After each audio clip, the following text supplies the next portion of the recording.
Welcome back to clean news Rajasthan. चलिए देखते हैं राजस्थान की 15 फटाफट बड़ी खबरों को। किसानों के लिए अच्छी खबर, राजस्थान में 15 लाख मीट्रिक टन गेहूं की एमएसपी पर होगी खरीद। किसानों के लिए अच्छी खबर है, न्यूनतम समर्थन मूल्य पर गेहूं की खरीद को लेकर भारतीय खाद्य निगम ने तैयारियां शुरू कर दी हैं। किसानों के लिए गेहूं की एमएसपी पर खरीद के लिए नए साल में जनवरी से ऑनलाइन रजिस्ट्रेशन प्रारंभ होगा। गेहूं के एमएसपी पर खरीद के लिए अलवर मंडल में 38,000 से अधिक मीट्रिक टन गेहूं की खरीद का लक्ष्य तय किया गया है। इसके लिए मंडल क्षेत्र में कुल 28 खरीद केंद्र स्थापित किए गए हैं। राज्य स्तर पर इस बार 15 लाख मीट्रिक टन गेहूं की खरीद की जाएगी। इस प्रक्रिया की शुरुआत 10 मार्च से शुरू होगी और यह 30 जून तक चलेगी। राजस्थान के जिले का हुआ पुनर्गठन। भजनलाल सरकार ने प्रदेश के 9 नए जिलों को खत्म कर 8 नए जिलों को यथावत रखा है। इसके बाद राजस्थान में जिलों की संख्या 41 और संभागों की संख्या 7 हो गई है। सरकार ने सोमवार को जालौर जिले के पुनर्गठन और सांचौर जिले को निरस्त करने की अधिसूचना जारी की। जालौर जिले में 10 तहसीलें व 9 उपखंड को शामिल किया गया है। सांचौर जिले को वापस जालौर जिले में शामिल किया गया है, जिसके बाद सांचौर में जगह जगह प्रदर्शन देखने को मिल रहे हैं। व्यापारियों ने बाजार बंद कर दिए हैं। लोग जिला बचाओ संघर्ष समिति के नेतृत्व में कलेक्ट्रेट के बाहर महापड़ाव दे रहे हैं। कृषि भूमि की जमाबंदी को आधार से किया जाएगा लिंक। राज्य सरकार नए साल से कृषि भूमि की जमाबंदी को आधार से लिंक करने का प्लान बना रही है। इसके लिए अभी से तैयारियां शुरू हो गई हैं। हालांकि इसको लेकर अभी गाइडलाइन जारी नहीं की गई, लेकिन चर्चा है कि नए साल से इस पर काम शुरू हो जाएगा। इससे फर्जी तरीके से जमीन बेचने पर अंकुश लगेगा।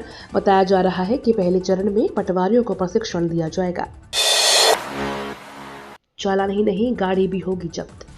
जयपुर शहर में नए साल का जश्न मनाने वालों पर पुलिस की नजर रहेगी। शहर में आज शराब पीकर वाहन चलाने वालों के खिलाफ कार्यवाही के लिए विशेष नाकाबंदी रहेगी। पुलिस शराब पीकर वाहन चलाते मिलने पर चालान के साथ साथ गाड़ी भी जब्त कर लेगी। Additional police commissioner doctor Rameshwar Singh ने बताया कि थाना पुलिस सहित 1500 जवान व 300 होमगार्ड सुरक्षा व्यवस्था में तैनात रहेंगे। थाना पुलिस को निर्देश दिए गए हैं, बाहर से आने वाले और होटल, गेस्ट हाउस और धर्मशाला में ठहरने वाले संदिग्धों पर नजर रखें। उन्होंने बताया कि बिना अनुमति के कार्यक्रम आयोजित करने वालों के खिलाफ कार्रवाई की जाए। 2 करोड़ 14 लाख रुपए की लागत से जीएसएस का निर्माण कार्य शुरू। हिंडोली क्षेत्र की ग्राम पंचायत नेगड़ के ग्राम मरडिया में 2 करोड़ 14 लाख की लागत से 33 केवी जीएसएस का निर्माण कार्य शुरू हो गया है, जिससे 2 ग्राम पंचायत के 1 दर्जन से अधिक उपभोक्ताओं को गुणवत्तादार बिजली मिलेगी। कोटा में कैंसर स्पेशलिटी सेंटर शुरू। कोटा जेके लोन अस्पताल में स्पेशलिटी सेंटर की स्थापना के साथ महिलाओं में सर्वाइकल कैंसर की जांच और स्क्रीनिंग की सुविधा उपलब्ध हो गई है। यह सेंटर पीजी अपग्रेडेशन योजना के तहत स्थापित किया गया है, जिससे समय रहते कैंसर का पता लगाना और उसका इलाज संभव होगा। डॉक्टरों के अनुसार यदि कैंसर का प्रारंभिक चरण में निदान हो जाए तो 80 से 100% मामलों में इसे ठीक किया जा सकता है। भारत को 2030 तक सर्वाइकल कैंसर मुक्त बनाने का केंद्र सरकार का उद्देश्य इस दिशा में बड़ी पहल है।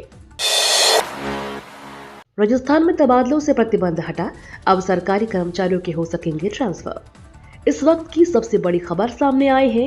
राजस्थान में तबादलों से प्रतिबंध हटा दिया गया है। अब सरकारी कर्मचारियों के ट्रांसफर हो सकेंगे। ये प्रतिबंध 1 से 10 जनवरी तक के लिए हटाया गया है।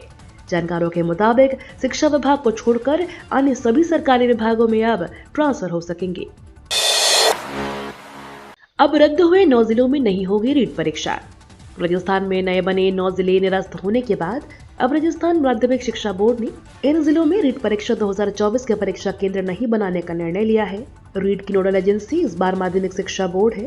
बोर्ड की ओर से रीट परीक्षा 2024 की तैयारियां जोरों शोरों से की जा रही हैं। जिलों में परीक्षा केंद्र निर्धारण की प्रक्रिया भी जारी है।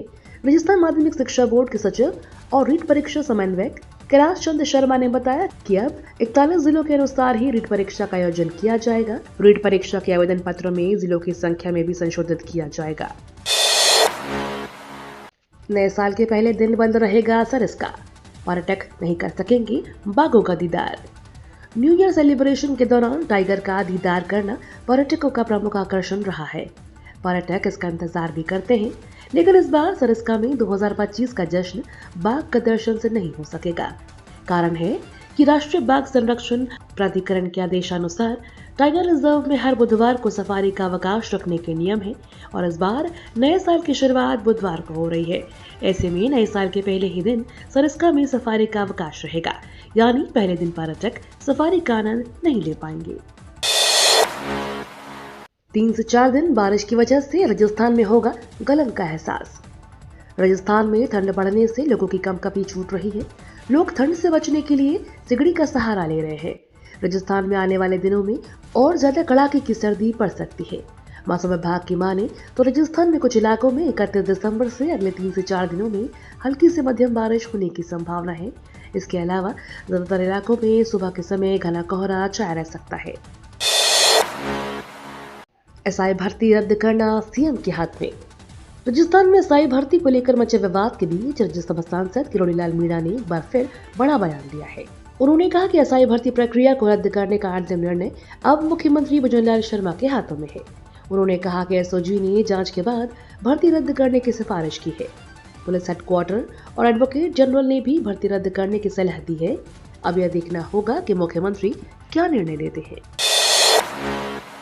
प्रयागराज महाकुंभ के लिए जयपुर से नहीं, इन 2 जगहों से चलेगी स्पेशल ट्रेनें। प्रयागराज महाकुंभ के लिए राजस्थान से 2 स्पेशल ट्रेनें चलाई जाएंगी। मीडिया रिपोर्ट की माने तो एक उदयपुर और एक बाड़मेर से महाकुंभ स्पेशल ट्रेन चलाई जाएगी। जयपुर से 7 स्पेशल ट्रेनें गुजरेंगी। जयपुर से एक भी ट्रेन शुरू नहीं होगी। जयपुर स्टेशन पर रीडेवलपमेंट का काम चल रहा है। अलग अलग प्लेटफॉर्म पर ब्लॉक किया जा रहा है। इसकी वजह से रेगुलर ट्रेनों को रद्द, आंशिक रद्द, डाइवर्ट, शॉर्ट टर्मिनल किया जा रहा है, जिसकी वजह से जयपुर से कोई स्पेशल ट्रेन नहीं चलाई गई है। मुख्यालय से भी स्पेशल ट्रेन चलाने के लिए मंडलों से प्रस्ताव नहीं मांगा गया है। सीएम भजनलाल शर्मा ने अजमेर और बीकानेर संभाग के विधायकों से की मुलाकात। मुख्यमंत्री भजनलाल शर्मा ने सोमवार को अजमेर और बीकानेर संभाग के विधायकों से मुलाकात की है। इस दौरान सीएम ने कहा कि बजट के माध्यम से राज्य सरकार समाज के प्रत्येक वर्ग के सशक्तिकरण के लिए प्रतिबद्धता से काम कर रही है। उन्होंने कहा कि बजट में की गई हर घोषणा का जमीन पर क्रियान्वयन सुनिश्चित हो, जिससे जनता को राहत मिल सके। उन्होंने कहा कि विकसित राजस्थान 2047 के लक्ष्य प्राप्ति के लिए बजटीय घोषणाओं को सही समय पर और प्रभावी तरीके से लागू किया जा रहा है। राजस्थान यूथ आइकन अवार्ड के लिए मिलेगा 1 लाख रुपए का पुरस्कार। राजस्थान में युवाओं को पुरस्कृत करने के लिए राजस्थान यूथ आइकन अवार्ड की शुरुआत की गई है। राज्य सरकार की 2024-25 की बजट घोषणा के तहत राष्ट्रीय युवा पुरस्कार की तर्ज पर राजस्थान यूथ आइकन अवार्ड की शुरुआत की गई है। इस पुरस्कार का उद्देश्य विभिन्न क्षेत्रों में उत्कृष्ट कार्य करने वाले युवाओं की पहचान कर उन्हें सम्मानित करना है। यह पुरस्कार राष्ट्रीय युवा दिवस 12 जनवरी के अवसर पर प्रदान किए जाएंगे। मनमोहन सिंह को भारत रत्न देने की मांग। तेलंगाना सरकार की तरफ से पूर्व प्रधानमंत्री मनमोहन सिंह को भारत रत्न से सम्मानित करने की मांग की है। इस संबंध में तेलंगाना विधानसभा ने सोमवार को सर्वसम्मति से एक प्रस्ताव पारित किया, जिसमें दिवंगत डॉक्टर मनमोहन सिंह को भारत रत्न से सम्मानित करने का केंद्र सरकार से आग्रह किया गया है। मुख्यमंत्री रेवंत रेड्डी द्वारा पेश किए गए इस प्रस्ताव को विधानसभा ने सर्वसम्मति से स्वीकार कर लिया। साथ ही विधानसभा में हैदराबाद में मनमोहन सिंह की प्रतिमा स्थापित करने के प्रस्ताव को पारित किया गया, ताकि उन्हें एक महान नेता के रूप में याद किया जा सके। ये तो थी राजस्थान की बड़ी खबरें। रोजाना सबसे पहले अपडेट पाने के लिए क्लीन न्यूज राजस्थान को अभी सब्सक्राइब करें।